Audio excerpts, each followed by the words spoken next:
தேவனுடைய பெரிதான ஆசீர்வாதத்தை நான் பெற்றுக்கொண்டு போறோம். கர்த்தர் நாம ஸ்தோத்திரம். சரிங்களா? சரி, முதலாவதாக இந்த விசேஷித்த நாளை நான் பார்க்கிறோம். இந்த விசேஷ நாள்ல வந்திருக்கிறோம் நான் சொல்றேன்.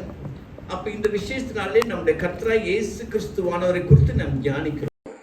அவர் தான் நம்ம வந்தார், இப்படி பாடுகளை பட்டார்னு பார்க்கிறோம். யார் அவர்?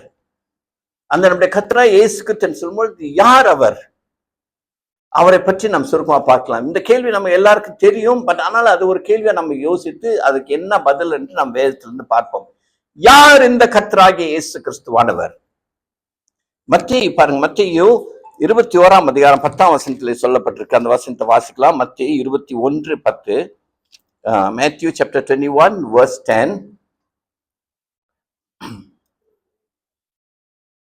வாசிங்கம்மா. அவர் எருசலேமுக்கு பிரவேசிக்கையில் நகரத்தார் யாவரும் ஆச்சரியப்பட்டு இவர் யார் என்று விசாரித்தார்கள். இவர் யார்? அந்த வசனத்துல பாருங்க, இயேசு கிறிஸ்துவானவர் எருசலேமுக்குள் போகிறார், அந்த பட்டணத்துக்குள்ள போகிறார், அங்கதான் தங்கி இருக்கிறார். அந்த எருசலேமுக்கு எத்தனை தடையோ போயிட்டு எல்லாம் வந்திருக்கிறாரு. ஆனா இந்த வசனத்துல பாருங்க, இவர் யார் அப்படின்ட்டு எல்லாரும் விசாரிக்கிறாங்க. ஆச்சரியப்பட்டு விசாரித்தார்களாம். ஆச்சரியப்பட்டு விசாரிக்கிறார்கள். தெரியாத ஆளு கூட எல்லாம், அவர் நல்ல பிரபலமானவர், 3 வருஷமா இருந்தவர். இந்த நாள்ல பாருங்க, இவர் யார் என்று சொல்லி ஆச்சரியப்பட்டு எருசலேம் நகரத்தார் அனைவரும் பாருங்க, யாவரும் ஆச்சரியப்பட்டு விசாரித்தார்கள் என்று பார்க்கிறோம். இது இப்பொழுது இயேசு கிறிஸ்து ஊழியம் செய்து வந்திருக்கும் நாட்டில் இப்படிப்பட்ட ஒரு கேள்வி எழும்பினது. ஆனால் இயேசு கிறிஸ்து பிறந்த சமயத்துல மத்தேயு 2 அதிகாரம் 2 வசனம் 3 வசனத்துல அதுல சொல்லப்பட்டிருக்கு பாருங்க. அங்க அந்த வசனத்துல Matthew chapter 2 verse 2 and 3, யூதருக்கு ராஜாவாக பிறந்திருக்கிறவர் எங்கே? அவர் பாருங்க, அந்த சாஸ்திரம் சொல்ற யூதருக்கு ராஜாவாக பிறந்திருக்கிறவர் எங்கே? அவருடைய நட்சத்திரத்தை கண்டு அவரை பணிந்து கொள்ள வந்தோம். அதுல அந்த வசனத்தை அடுத்த வசனம் 3 வசனம், ஏரோது ராஜா அதை கேட்ட பொழுது அவனும் அவனோடு கூட எருசலேம் நகரத்தார் அனைவரும் கலங்கினார்கள். பாருங்களேன், ஒரு குழந்தை பிறந்திருக்கு. இயேசுக்கு ஒரு குழந்தையா பிறந்திருக்கிறார். அந்த குழந்தை யார் என்று யாருக்குமே இன்னும் தெரியாது. எல்லாம் பெரிய பிரபலப்படுத்தல. ஆனால் ஏரோது ராஜா கிட்ட போய் சாஸ்திரிகள் பேசும்பொழுது அந்த ராஜா ஏரோது ராஜா கேட்டுட்டு பாருங்க, அவனோடு கூட எருசலேம் நகரத்தார் அனைவரும் கலங்கினார்கள் என்று பட்டிருக்கு. They were troubled. How does it say in English? They were all troubled. All the people in Jerusalem together with King Herod. பிறந்த உடனே அந்த எருசலேம் நகரத்தார் எல்லாரும் கலங்கினார்கள் பார்க்கிறோம். அவர் யூதருடைய ராஜா என்று. இப்ப வாசிக்கிறப்ப ஊழியத்துல செஞ்ச எருசலேமுக்கு இங்க வரும்போது ஜனங்களாம் பார்த்து யார் இவரியா அப்படின்ட்டு மறுபடியும் விசாரிக்கும் பொழுது அதுக்கு என்ன பதில்? அவர் யார் என்ற கேள்விக்கு என்ன பதில்? லூக்கா 19 அதிகாரம் 38 வசனத்தை வாசிக்கலாம். யார் அவர் என்று நாம் பார்க்கும் பொழுது அந்த என்ன வசனம்? ஓகே, போதும். கர்த்தருடைய நாமத்தினாலே வருகிற ராஜா ஸ்தோத்தரிக்கப்பட்டவர். Blessed is the king who comes in the name of the Lord. கர்த்தருடைய நாமத்தினால வருகிற இவர் ராஜா என்று சொல்லி அவர் ஸ்தோத்தரிக்கப்பட்டன்னு சொல்றாங்க பாருங்க. அப்ப இயேசு கிறிஸ்துவானவர் யார் என்ற கேள்விக்கு இங்க என்ன நமக்கு பதில்? கர்த்தருடைய நாமத்தினாலே வருகிற ராஜா. A king who comes in the name of the Lord. ராஜா என்று சொன்னா பாருங்க, குழந்தையிலே அவருக்கு அந்த பேர் வந்துச்சு, யூதருடைய ராஜா என்று. இப்பொழுது பாருங்க, கர்த்தருடைய நாமத்தினால் வருகிற ராஜா. அப்ப இன்றைக்கு நம்ம இடத்துல நம்ம கேள்வி கேட்கும் பொழுது யார் நம்மகிட்ட கேட்டாலும் அது நம்ம கேட்கும் பொழுது கர்த்தராகிய இயேசு கிறிஸ்துவானவர் யார் என்றால் அதுக்கு முதல் பதில் அவர் ராஜா. அவர் என்னுடைய ராஜா, அவர் ராஜாதி ராஜா.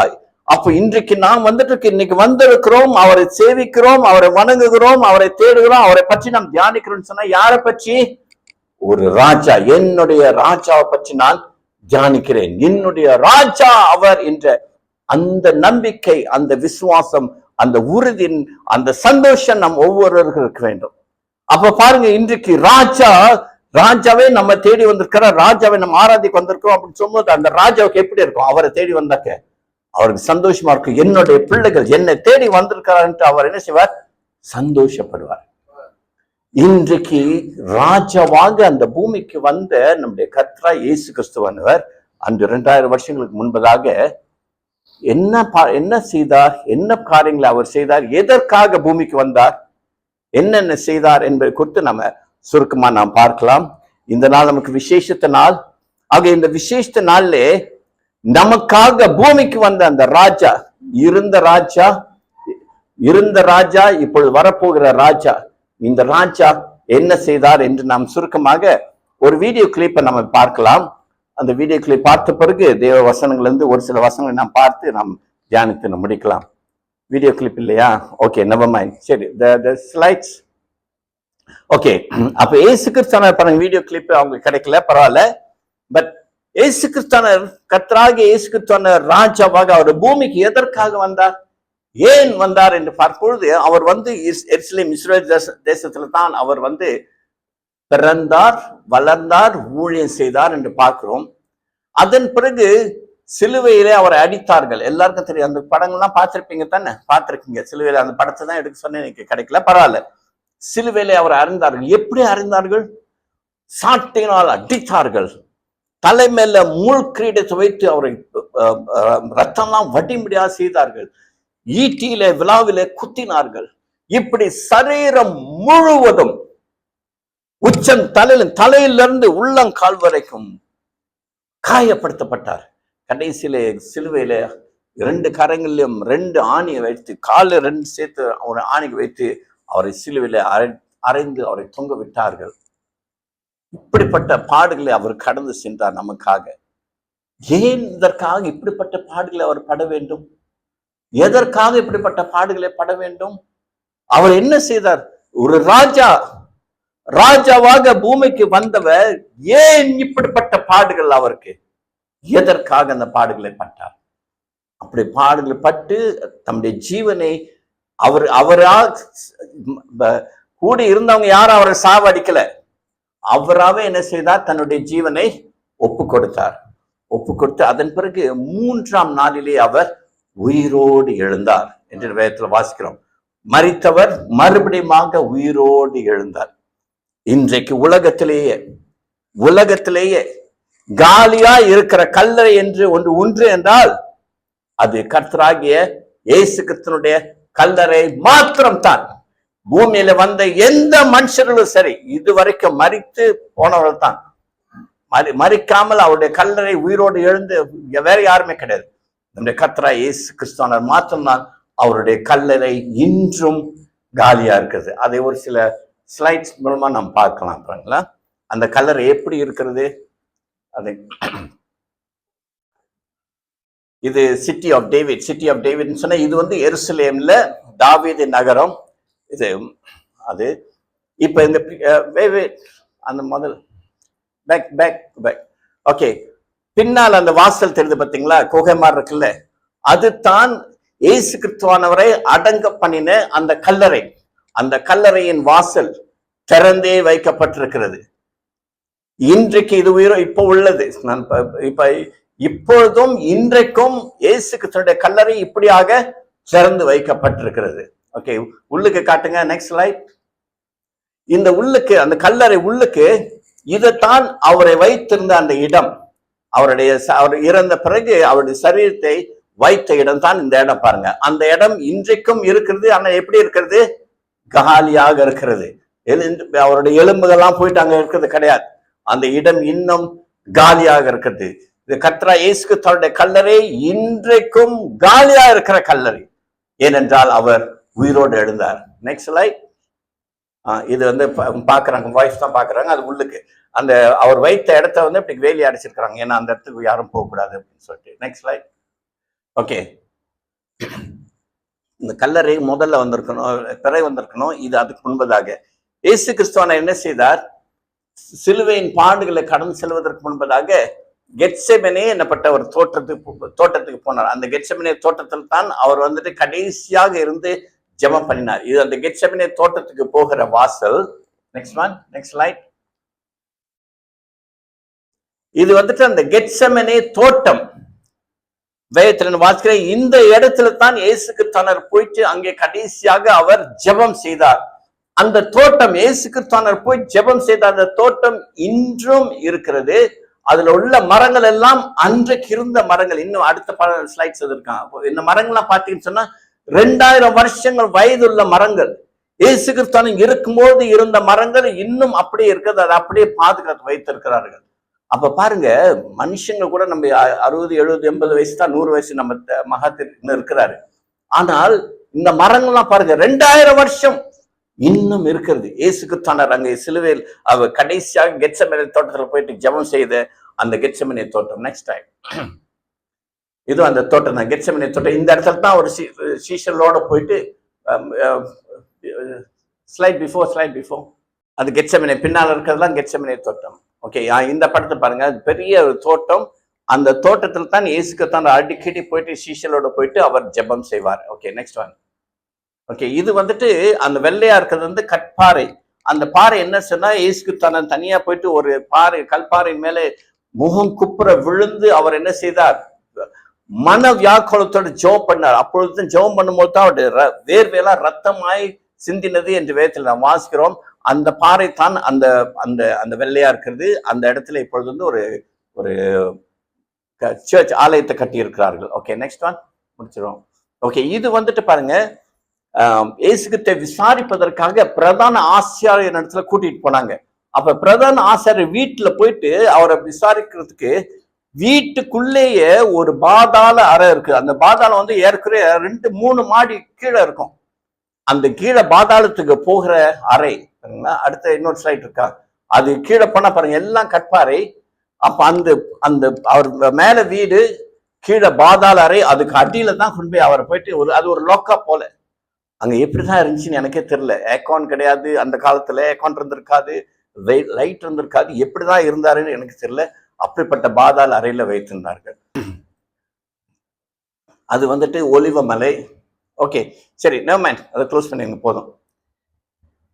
முக்கியமாக நான் இதுல என்ன சொல்ல வந்தேன்னு சொன்னாக்க, இயேசு கிறிஸ்துவானவர் நமக்காக அந்த பாடுகளை பட்டார், சிலுவையில் அறைந்தார்கள், அவர் மரித்து அதன் பிறகு 3ஆம் நாளிலே உயிரோடு எழுந்தார். அவர் எழுந்த உயிரோடு அவர் மரித்த பிறகு அவர் அடக்கம் பண்ணின அந்த கல்லறை இன்றும் காலியாக இருக்கிறது. ஆமென். நம்முடைய கர்த்தராகிய இயேசு கிறிஸ்து அவர் ராஜாவாக பூமிக்கு வந்தார். நமக்காக நம்முடைய பாடுகள் எல்லாம் நமக்காக நம்முடைய ரத்தத்தை சிந்தும்படியாக பாடுகளை பற்றி மரித்து அடக்கம் பண்ணப்பட்டு 3ஆம் நாளில் உயிரோடு எழுந்தார். சரி, அந்த நம்முடைய கர்த்தராகிய இயேசு கிறிஸ்து பூமிக்கு வந்து இவ்வளவு பாடுகளை அனுபவிச்சுட்டு போனாரே, எதற்காக அதை செய்தார்? ஏன் அப்படி செய்தார்? எதற்காக அப்படி செய்தார்? இயேசு கிறிஸ்து பூமிக்கு வந்த பொழுது அவர் சொன்னது, அவர் என்ன சொன்னார் என்று சொன்னால், யோவான் 3ஆம் அதிகாரம் 16ஆம் வசனம், இது எல்லாருக்கும் தெரிந்த வசனம். தேவன் தம்முடைய ஒரே பேரான குமாரனை விசுவாசிக்கிறவன் எவனோ, தம்முடைய ஒரே பேரான குமாரனை விசுவாசிக்கிறவன் யார் யார் அவரை ஏற்றுக்கொள்கிறாரோ, நம்முடைய கர்த்தராகிய இயேசு கிறிஸ்து யார் யார் ஏற்றுக்கொள்கிறாரோ அவர்களுக்கு நித்திய ஜீவனை கொடுக்கும்படியாக, நித்திய ஜீவனை கொடுக்கும்படியாக. யோவான் 14ஆம் அதிகாரம் 6ஆவது சொல்லப்பட்டிருக்கிறது. இயேசு கிறிஸ்து தாமே சொல்கிறார், நானே வழியும் சத்தியமும் ஜீவனுமாய் இருக்கிறேன். ஜீவனை கொடுக்கிறவர் என்று அங்க சொல்லப்பட்டிருக்கிறது. சொல்லுகிறார், நானே ஜீவனா இருக்கிறேன். யோவான் 11ஆம் அதிகாரம் 25ஆம் வசனத்தில் சொல்லப்பட்டிருக்கிறது, நானே உயிர்த்தெழுதலும் ஜீவனுமாய் இருக்கிறேன். அப்ப இயேசு கிறிஸ்து என்ன சொல்கிறான்னு சொன்னா, நான் ஜீவன், நான் வந்துட்டு உயிரை கொடுக்க கூடியவர் என்று அவர் உறுதிப்படுத்தினார். ஏன் அப்படி உறுதிப்படுத்தினான்னு சொன்னா, ஆதியாகமத்தில் நாம் வாசிக்கும் பொழுது 2ஆம் அதிகாரம் 17ஆம் வசனத்துல என்ன சொல்லப்பட்டிருக்குது, ஆதாம்கிட்ட தேவன் சொன்னார், இந்த நன்மை தீமை அறியத்தக்க இந்த மரத்தில் உள்ள பழத்தை நீ புசிக்க கூடாது, அதை புசிக்கும் நாளிலே சாகவே சாவாய், you will surely die. Bible அப்படிதான் சொல்லுது, you will surely die, நீ சாகவே சாவாய் என்று தெளிவாய் உறுதியாய் தேவன் சொல்லியிருந்தார். யாருக்கிட்ட? ஆதாம்கிட்ட. ஆனால் ஆதாம் என்ன செய்தார்? அதை பழத்தை சாப்பிட்டு மரணத்தை வாங்கிட்டார். அந்த பழத்தை சாப்பிட்டனால மரணம் அவர் மேல வந்தது. அப்ப அதன் பிறகு பாருங்க, மனுஷனுக்கு மரணம் தான். அந்த மரணத்துல விமோச்சனமே கிடையாது. முதலாம் ஆதாம் மரணத்தை வாங்கிட்டு வந்தார். ஆனால் கர்த்தராகிய இயேசு கிறிஸ்து இரண்டாவது அவர் என்ன சொல்கிறார்? நானே உயிர்த்தெழுதலும் ஜீவனுமா இருக்கிறேன். ஆதியிலே மனிதன் வந்துட்டு ஆதாம் மூலமா மரணத்தை பெற்றுக்கொண்டான், வாங்கி வந்தான். இன்றைக்கு என் மூலமாக உங்களுக்கு ஜீவன் உண்டா இருக்கும். 1 கொரிந்தியர் 15:22 என்ன சொல்லப்பட்டிருக்கு? 1 Corinthians chapter 12 verse 55.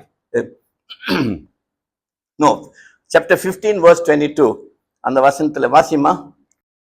1 கொரிந்தியர் 15:22. ஆதாமுக்குள் எல்லாரும் மரிக்கிறது போல கிறிஸ்துவுக்குள் எல்லாரும் உயிர்ப்பிக்கப்படுவார்கள். ஆதாமுக்குள் எல்லாரும் மரித்து போனார்கள், ஆனால் கிறிஸ்துவாகிய என் மூலமாக எல்லாருக்கும் உயிர்ப்பித்தெழுதல் கிடைக்கும் என்று இயேசு கிறிஸ்து சொன்னார். அப்ப இயேசு கிறிஸ்துவினுடைய முக்கிய நோக்கம், பூமிக்கு வந்த முக்கியமான நோக்கம் என்னன்னு சொன்னால், மனிதர்கள், என்னால சிருஷ்டிக்கப்பட்ட எல்லா மனிதர்களும் தாங்கள் செய்த பாவத்து நிமித்தமாக, பாவங்கள் நிமித்தமாக மரணத்தை தான் பெற்றுக் கொண்டிருக்கிறார்கள். அதனோடு அவங்களுக்கு எந்த ஒரு விமோச்சனமும் கிடையாது, எந்த ஒரு பரிகாரமும் கிடையாது. ஆகவே இயேசு கிறிஸ்து என்ன செய்தார்? வந்து என் மூலமாக அவர்களுக்கு என்ன செய்ய வேண்டும்? ஜீவனை கொடுக்க வேண்டும் என்று சொல்லி பூமிக்கு வந்தார். அவர் பூமிக்கு வந்த பிறகு மனிதர்கள் எல்லாரும் பாவிகளா இருக்கிறார். எல்லாரும் பாவம் செஞ்சு பாவத்தில் தான் கேட்கிறாங்க. அப்ப அந்த பாவத்திலிருந்து அவங்களுக்கு விடுதலை செய்யணும். என்ன செய்யணும்? பாவம் மன்னிப்புக்கு வேண்டும். அந்த பாவத்திற்காக ரத்தம் சிந்தப்பட வேண்டும் சொல்லி நம்முடைய கர்த்தராகிய இயேசு கிறிஸ்து அவர் தன்னுடைய ரத்தத்தை சிந்தி அதன் மூலமாக என்ன செய்தார்? அவர் என்ன சொல்கிறார்? நீங்கள் ஆதாம்கிட்ட நீங்க மரணத்தை தான் பெற்றுக்கொண்டீர்கள், ஆனால் இன்றைக்கு என்னை விசுவாசித்து என்னை ஏற்றுக்கொள்வதன் மூலமாக உங்களுக்கு நித்திய ஜீவன் கிடைக்கும் என்று சொன்னார். அப்படி சொல்லிட்டான்னு சொல்வதற்கு புத்துல் காயினி புலே தாக்கித்த பச்சாய, அவர் அப்படி உயிரை கொடுப்பேன்னு சொல்லிட்டாரு. அப்ப இதை எப்படி நம்புறது? உண்மையா அப்படின்ட்டு நம்ம கேள்வி வரலாம். அப்ப அதுக்கு பதில் சொல்ல முடியாக, அதை ப்ரூஃப் பண்ண முடியாக, உறுதிப்படுத்த முடியாக இயேசு கிறிஸ்து என்ன செய்தார்?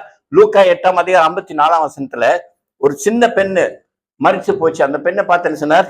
எழுந்துருமா அப்படின்னு சொன்னாரு. அந்த பெண்ணு என்ன நடந்துச்சு? உடனே எழுந்திருச்சிருச்சு.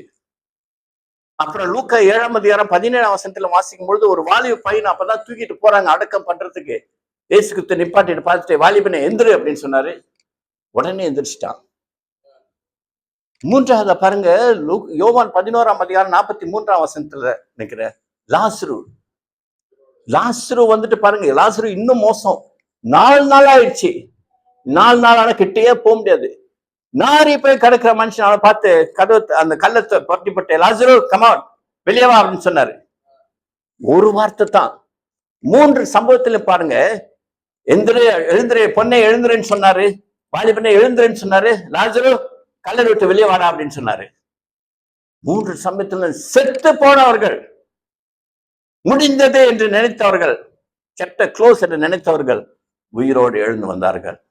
இந்த சம்பவத்தின் மூலமாக இயேசு கிறிஸ்து என்ன செய்தார்? என்னால் உயிரை கொடுக்க முடியும். யோவான் 11:25 நானே உயிர்த்தெழுதலும் ஜீவனுமா இருக்கிறேன். I am the life giver. I give you life. நான் உங்களுக்கு ஜீவனை கொடுக்க முடியும் என்று உறுதிப்படுத்தினார். அப்ப நித்திய ஜீவனை கொடுப்பேன் என்று இயேசு கிறிஸ்து சொன்ன என்னத்துக்காக சொன்னார்? அவர் ஜீவனை கொடுக்கிறவர். ஆகவே என்ன செய்தார்? ஜீவனை என்னால் கொடுக்க முடியும் என்று அவர் சொன்னார். அதன் பிரகாரமாக அவர் உறுதிப்படுத்தினார். அப்படி செய்ததுனால இயேசு கிறிஸ்து என்ன சொல்லி போகிறார்? பூமியில இருக்க எல்லா மனுஷர்களும் எல்லாரும் பாருங்க, எல்லாரும் கேளுங்க, நான் ராஜாவாய் பூமிக்கு வந்தேன், ராஜாவா இருக்கிறேன்.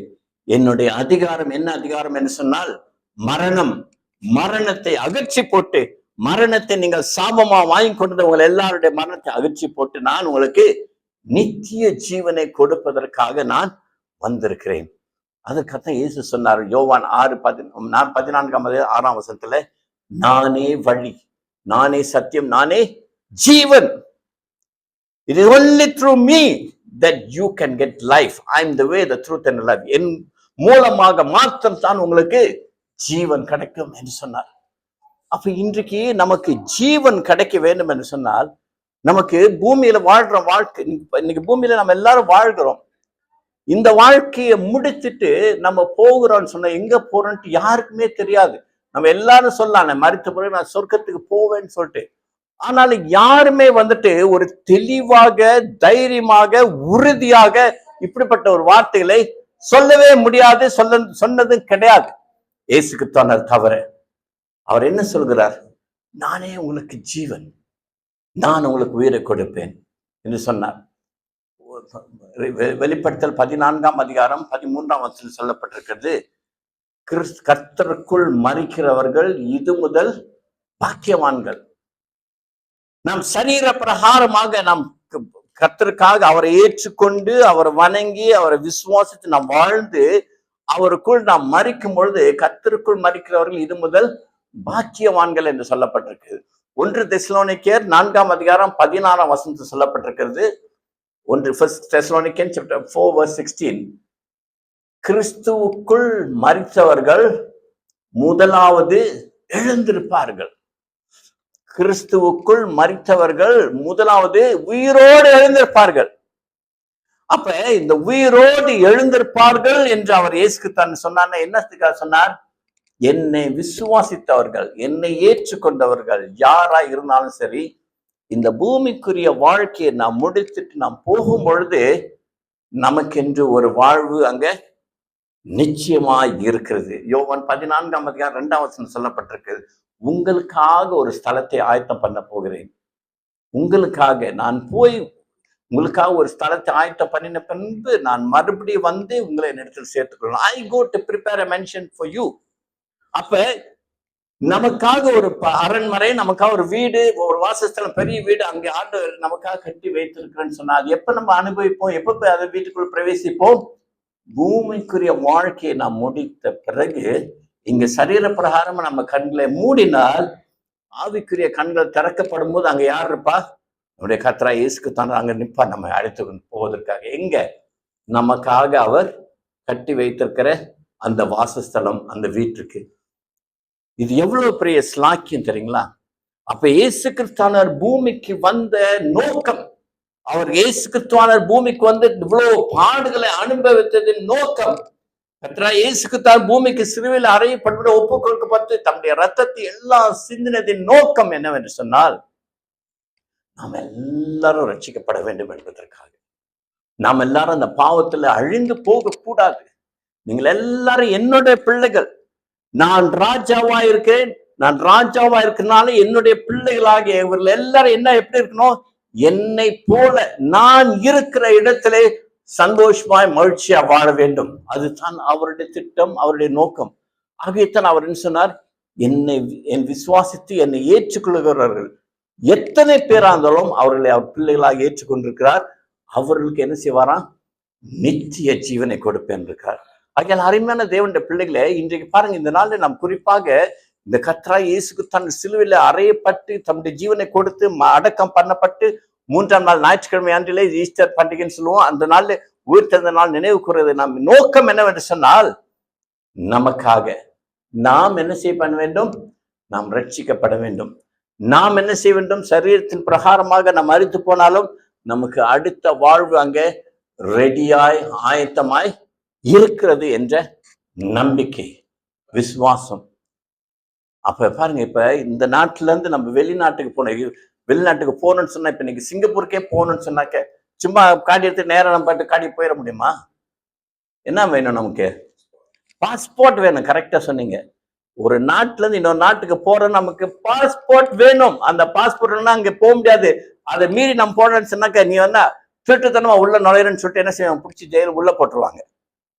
ஒரு நாட்டுக்கு கடந்து போவதற்கு பாஸ்போர்ட் தேவை. அதே போல நாம் பூமிக்குரிய வாழ்க்கை கடந்து நாம் பரலோகத்துக்கு செல்ல வேண்டும் சொன்னால் நமக்கு ஒரு பாஸ்போர்ட் வேணும். அந்த பாஸ்போர்ட் யார்? அந்த பாஸ்போர்ட் யார் நமக்கு ஆயத்தம் பண்ணி வைத்திருக்கிறது? கர்த்தராகிய இயேசு கிறிஸ்துவானவர். இன்றைக்கு நம்ம எல்லாருக்கும் அந்த பாஸ்போர்ட் ரெடியா இருக்குது. பரலோகத்துக்கு செல்லக்கூடிய அந்த பாஸ்போர்ட் ரெடியாக நம்ம எல்லோருக்கும் ஆண்டவர் வைத்திருக்கிறார். நம்ம எல்லாரும் அவரை ஏற்றுக்கொண்டிருக்கிறோம், அவரை விசுவாசித்திருக்கிறோம், அவரை வணங்குகிறோம், அவரை சேவிக்கிறோம், அவருக்கு பின்பற்றி அவர் சொன்னதெல்லாம் கீழ்ப்படிந்து நடக்கிறோம். அப்ப நம்ம எல்லாருக்கும் அவர் சொல்லியிருக்கிறது என்னவென்றால், இந்த நாளிலே நான் உங்களுக்காக பூமிக்கு வந்து மரித்தேன், உயிரோடு எழுந்தேன். ஏன் என்று சொன்னால், இதன் மூலமாக என்னை ஏற்றுக்கொண்ட எல்லாரும் உங்களுடைய வாழ்க்கைக்கு பிறகு என்னை போல நீங்களும் எங்க வரணும்? பரலோகத்துக்கு என்னோடு கூட வந்து நீங்க என் கூட வாசம் பண்ணணும் என்பதற்காக. ஆகிய அருமையான தேவனுடைய பிள்ளைகளே, இன்றைக்கு இந்த நாளிலே நாம் நினைவு கூறுகிறது, முக்கியமாக நினைவு கூறுறது என்னவென்று சொன்னால், இயேசு தான் வந்தார், எல்லாம் அடக்கம் பண்ணிட்டு உயிரோடு எழுந்தார். அதை பற்றி எல்லாருக்கும் நமக்கு தெரியும். அவருடைய முக்கிய நோக்கம் என்னவென்று சொன்னார், எனக்காகத்தான் இந்த பாடுகளை பட்டார். ஏன் எனக்காக இந்த பாடுகளை பட்டார்? இதன் பிறகு நான் வந்து என்ன செய்ய வேண்டும்? அவரோடு கூட இருக்க முடியாது. எவ்வளவு பெரிய ஸ்லாக்கியம்! இது எல்லாருக்கும் கிடைக்காத ஸ்லாக்கியம். ராஜாவின் பிள்ளைகளாய் ராஜாவோடு கூட பரலோகத்தில் தங்கக்கூடிய இந்த ஸ்லாக்கியத்தை தேவன் நம்ம வைத்திருக்கிறார். Worship team, you can come up. Prepare to sing the song அழகானவர். ஆகிய பாருங்க, அருமையான தேவனுடைய பிள்ளைகளே, இன்னைக்கு நம்ம ஆராய்ந்து பார்க்க வேண்டும். இன்றைக்கு நான் இவ்வளவு தைரியமாக பூமியில வாழ்கிறோம். நம்முடைய வாழ்க்கை, பூமிக்குரிய வாழ்க்கை நமக்கு நிரந்தரமற்றது. எந்த நாள்ல என்ன நடக்கும் என்று நமக்கு தெரியாது. உலகத்திலே நமக்கு பாடுகள் மிகவும் அதிகம். நம்ம வியாதியில கஷ்டப்படுகிறோம், தேவைகள் மத்தியிலே, குறைகள் மத்தியிலே நாம் கஷ்டப்படுகிறோம், கவலைகள் மத்தியிலே கஷ்டப்படுகிறோம், மற்றவர்கள் மூலமா பிரச்சனைனாலும் கஷ்டப்படுகிறோம். இப்படி ஒரு நிம்மதி இல்லாத ஒரு வாழ்க்கையை நாம் பூமியில வாழ்ந்து கொண்டிருக்கிறோம். இதை இப்படிப்பட்ட வாழ்க்கையை வாழ்ந்து கொண்டிருக்கிற நாம், நம்முடைய தேவன் நமக்கு இப்படிப்பட்ட வாழ்க்கை தான் அவர் கொடுத்திருக்கிறாரா, அல்லது இப்படித்தான் நாம் வாழ வேண்டும் அவர் திட்டம் வைத்திருக்கிறாரா? கிடையவே கிடையாது. பூமியிலே நாம் வாழ்கிற நம்முடைய வாழ்க்கை எப்படிப்பட்டதா இருக்குன்னு சொன்னாக்க, மகிழ்ச்சி உள்ளதா இருக்கணும், சுகம் உள்ளதாம், ஆரோக்கியம் நிறைந்ததா இருக்கணும், சந்தோஷம் நிறைந்ததா இருக்கணும். அதோடு மாத்திரமல்ல, இந்த பூமிக்குரிய வாழ்க்கையை நாம் முடித்து நாம் கண்களை மூடினோம் என்று சில மூடினா அந்த அடுத்த நிமிஷத்திலே நமக்காக ஒரு இடம் ஆயத்தமாக்கப்பட்டிருக்கிறது. பரலோகத்தில் நமக்கு நான் செல்வேன், சொர்க்கத்திற்கு நான் செல்வேன் என்ற அந்த நிச்சயம் நம் ஒவ்வொருவருக்கும் உண்டு. இந்த நிச்சயம், இந்த நம்பிக்கை நமக்கு தேவன் கொடுத்திருக்கிறார். ஆக இந்த நாளிலே நம்முடைய கர்த்தராகிய இயேசு கிறிஸ்து என்ன சொல்கிறார்னு சொன்னார், என்னை விசுவாசித்திருக்கிற நீங்கள் ஒவ்வொருவரும், நீங்கள் எல்லாரும் என்னிடத்தில் விசுவாசமா இருக்கும் பொழுது உங்களுக்கு நான் நித்திய ஜீவனை கொடுப்பேன் என்று சொல்லியிருக்கார். நம்மள பாடல் பாடணும். முதல் பாடல யெகோவா ராஃபா என்று பாடணும். நமக்கு வியாதிகளிலிருந்து சுகத்தை கொடுக்கிறவர். இரண்டாவதாக அழகானவர் என்று பாடணும். நம்முடைய ராஜா அழகானவர். மூன்றாவதாக பரிசுத்தத்திலே ஜீவிக்கிற தேவன், அப்படி பரிசுத்தம் உள்ள தேவன். இப்படிப்பட்டவர் தான் நம்முடைய தேவன், இப்படிப்பட்டவர் தான் நம்முடைய ராஜா.